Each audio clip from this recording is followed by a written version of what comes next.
Fala, rapaziada! E aí, tudo certo? Meus amigos, vamos fazer aqui uma questãozinha clássica. O Enem, como sempre, cobrando questões de ondulatória. Enem 2023, uma questão de ondulatória que, na verdade, os alunos choraram um pouco, tiveram alguma dificuldade, mas vamos lá, se a gente discutir a fundo e até mesmo por exclusão das alternativas, nós vamos ver que nós temos basicamente uma resposta possível para essa questão. Vamos comigo, leitura da questão. Na tirinha de Maurício de Souza, os personagens Cebolinha e Cascão fazem uma brincadeira, utilizando duas latas e um barbante. Ao perceberem que o som pode ser transmitido através do barbante, resolvem alterar o comprimento do barbante para ficar cada vez mais extenso. As demais condições permaneceram inalteradas durante a brincadeira. Na prática, à medida que se aumenta o comprimento do barbante, ocorre a redução de qual característica da onda sonora. E aí ele pergunta se vai alterar a altura, o período, a amplitude da onda, a velocidade ou o comprimento de onda. Então, meus amigos, do que ele está falando aqui? De uma brincadeira que não sei se vocês tiveram a oportunidade de brincar, que nós chamávamos de telefone com fio. Você pegava duas latas, amarrava um barbante no fundo das latas, né? Fazia um furinho na lata, amarrava um barbante, dava um nozinho. Só que uma coisa importante, para que esse telefone funcione bem, o barbante precisa estar esticado. Eu até explico para vocês qual que é o princípio de funcionamento desse aparelho. Na hora que eu falo de um lado onde tem a lata, né? Tem a lata. O som é uma onda mecânica longitudinal, ela faz o ar vibrar para frente e para trás. Quando a gente fala, nós estamos causando vibrações longitudinais no ar, no meio. Então, quando eu falo na lata, o que isso vai causar no fundo da lata? O fundo da lata começa a vibrar longitudinalmente. E como existe ali preso a ele uma corda, a corda vibra também longitudinalmente. Olha que interessante. Então, a lata vibra, como isso a corda vibra. Agora imagina a pessoa que está do outro lado para ouvir esse som. O que acontece? O fundo da lata da pessoa também vai vibrar. Como o fundo vibra, o ar que está dentro da lata vibra também. E a pessoa escuta o som, porque o que é o som? O som nada mais é do que essa vibração longitudinal do ar. Tudo bem? Agora, o que ele está dizendo? Ele está dizendo que ele pegou, eles gostaram da brincadeira e eles resolveram deixar a corda cada vez maior. Cada vez maior. E ele pergunta, com esse aumento do tamanho da corda, o que vai diminuir na onda produzida? Então vamos analisar a primeira coisa. A primeira afirmação que ele fala é a altura do som. Galera, primeira coisa, altura, cuidado. As pessoas acham que em acústica, a altura é volume. Você tem às vezes uma mania de falar pro seu irmão assim, Joãozinho, abaixa o som da sala da televisão que eu quero dormir, o som tá alto. A gente usa isso no dia a dia, mas saiba que conceitualmente, fisicamente está errado.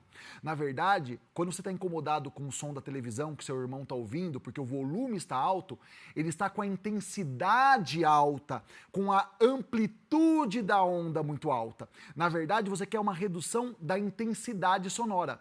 Saiba que o que nós chamamos de altura, na verdade, tem a ver com o quê? Com a frequência do som.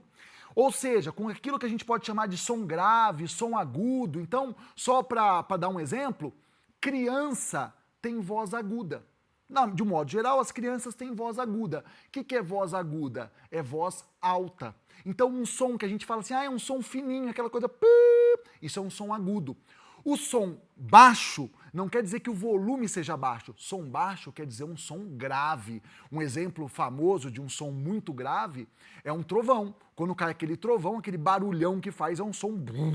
É um som extremamente grave, tá? Então, mexer na altura do som não é mexer na intensidade, é mexer na frequência. E veja bem, quando você fala naquela lata, a sua voz não vai ficar diferente, mais grave ou mais aguda. Ou seja, com certeza não é a altura que se altera. Tudo bem? Próximo, período. Galera, período, de certa forma, ele tem tudo a ver com a frequência. Por quê? Trago para vocês aqui. O que é o período de uma onda? O período de uma onda, ele é o que nós chamamos de inverso da frequência. Ou seja, quando eu mexo na frequência, eu estou mexendo no período. Ou seja, mexer no período, de certa forma, é mexer na altura. tá bom? Então não é isso, não é a frequência do som que se altera, já falamos, a frequência, você vai perceber que a voz da pessoa é a mesma, mas o que está diminuindo? Então não é a altura, não é o período. Podemos pensar, por exemplo, na velocidade da onda? Galera, a velocidade de uma onda depende apenas do quê? Do meio. Se o meio não mudar, se for a mesma corda ou se estiver no ar, não vai mudar nada na onda. A velocidade só depende do meio. Vocês podem ter percebido que eu pulei a letra C. Calma que eu já vou chegar nela. E vamos para a letra E. O comprimento da onda? Também não, galera. Porque, de certa forma, quando a gente mexe no comprimento de uma onda, nós também vamos acabar mexendo na frequência se a gente considerar que a velocidade não mudou. Então, você tem duas maneiras de mexer na característica do som. É mexendo ou na frequência ou no comprimento. Na verdade, quando você mexe numa, você mexe na outra ao mesmo tempo. Lembra, considerando que a velocidade não se altere, tá bom? Então, na verdade, a única alternativa que não alteraria a frequência do som seria a letra C. Porque a letra C, ela está falando de amplitude da onda. E a amplitude da onda é aquilo que está associado com a energia da onda. O quanto de energia ela carrega ao se transportar. E aí, meus amigos, a gente pode ver que isso tem muito mais a ver. Veja bem, quando a gente está brincando com um telefone com um fio a uma distância pequena, com certeza quando uma pessoa fala, a outra escuta com um volume maior, com uma intensidade maior, com uma amplitude maior.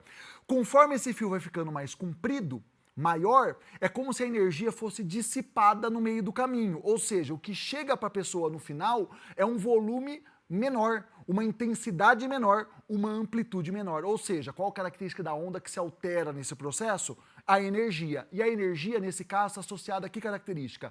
A amplitude da onda. Portanto, para essa questão, a alternativa correta, letra C, rapaziada. É isso, meus irmãos. Então, uma questãozinha de ondulatória, assunto que, falar para vocês, é um dos assuntos mais recorrentes na prova do Enem, e associada aqui a uma brincadeira e a uma tirinha do Maurício de Souza. Espero que vocês tenham entendido. Boa prova e bons estudos para vocês.